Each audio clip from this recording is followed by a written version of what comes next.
Hello investors. Nowadays I meet a lot of HNIs, and whenever I meet them, one common narrative is the market has run up too much. What is too much? I ask them for perspective and there's just recency bias. All people say market has run up too much. So we were trying to figure out that what is this too much, and that is what we are trying to answer today. Well, the bull market can go on for long periods of time. It is dependent on many things. It's dependent on fundamentals, earnings, macros, politics, etc., which are all very difficult to predict.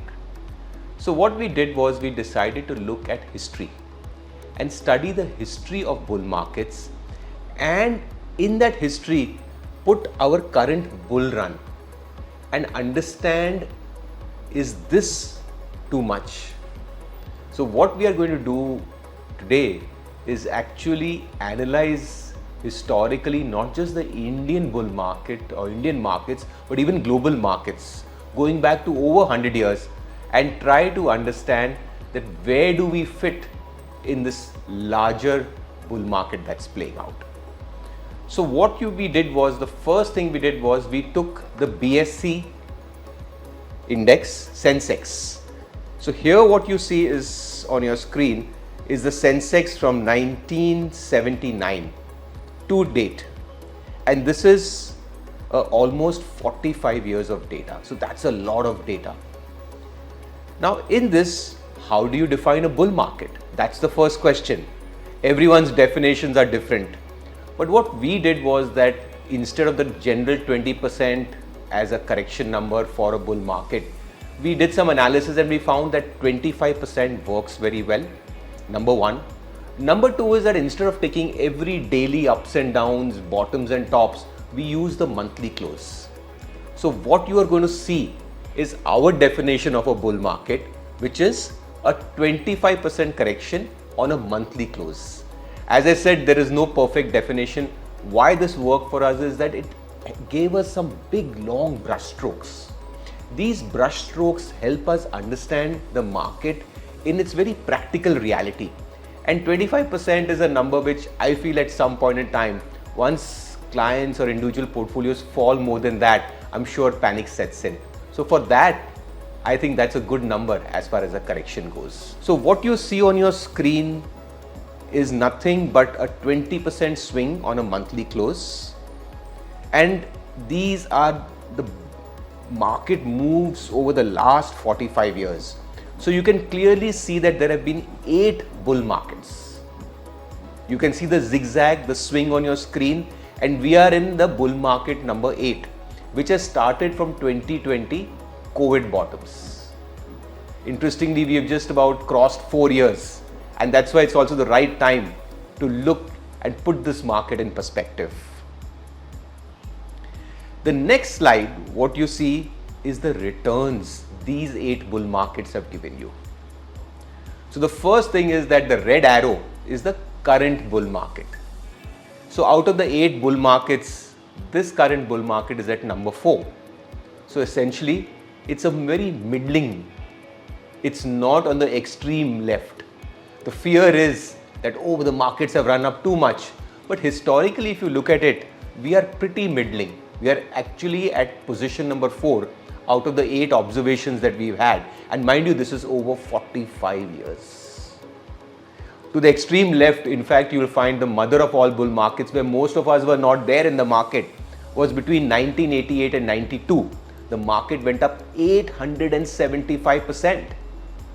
This culminated in the Harshad Mehta bull scam. But you can see the size of this bull market compared to this 875. We are at 153%. Number 2, second from left, you can see the bull market from 2001 to 2008. This was after the IT crash. The market rallied till we had the financial markets crash. The market went up 527%. So to say that, oh, the market has run up too much or we are in bubble territory, I think that these numbers give you that answer. That we are at the middling level as far as returns go over the last 45 years over 8 bull markets. Of course, we all look at prices and returns, but we decided to do something different. We tried to look at it from the time point of view. As I said, 4 years have passed. So is not a 4-year a very big and long bull market? Is it not that it has moved too much for too long? When we again put this over the 8 market cycles, you will realize that here also we are middling. At 4.1 years, we are pretty middling. In fact, the longest bull market has been between 2011 and 2020, and this was 8.1 years. So bull markets have been much longer in time and price wise. And just because it has gone up for 4 years, it doesn't mean that it is too much. Why I'm doing this is because I just want to go back in history and broaden your mindset. Do not have just recency bias. Bull markets have a habit of far extending and being far more rewarding than what you're seeing right now. And I keep my fingers crossed. I hope it is one of those. The next thing is that we saw that, okay, we've studied 45 years of data. Let's take this a step further. Let's take this into the global sphere and look at 100+ years of data. So we picked up the Dow Jones Industrial Average. And here we have data from 1896 till today. So that is a very, very big data point. In fact, this is almost 120 years of data. Almost 3x of the data of the Indian markets. So now we are talking of 100+ years of data, and now using the same definition of bull market, which we use for India, we use for the US. And you'll realize that they have had 18 bull markets. And at the moment, on the extreme right, you can see the arrow. This gives you perspective and understanding of where we are in the larger things. If you look at the returns point of view, you will realize that here also, in these 18 bull markets, we are at position number 9. Here too, we are at a very middling phase. Why I think US is also important is because now global markets have got interconnected, and the big moves or big trends that will play out will happen together globally. So when you see this market on the extreme left, you'll find the rally between 1982 to 2000, almost a 18-year rally. And can you see the percentage move? It's 1113%. The market went up 10x. And that is a bull market. In fact, remember in 1980s, the US was not a banana republic or a small cap or a mid cap. It was a well-developed, well-discovered large market. And even large markets can have such massive bull markets. And in this whole scenario, as I said, we are still middling, even in the US sense.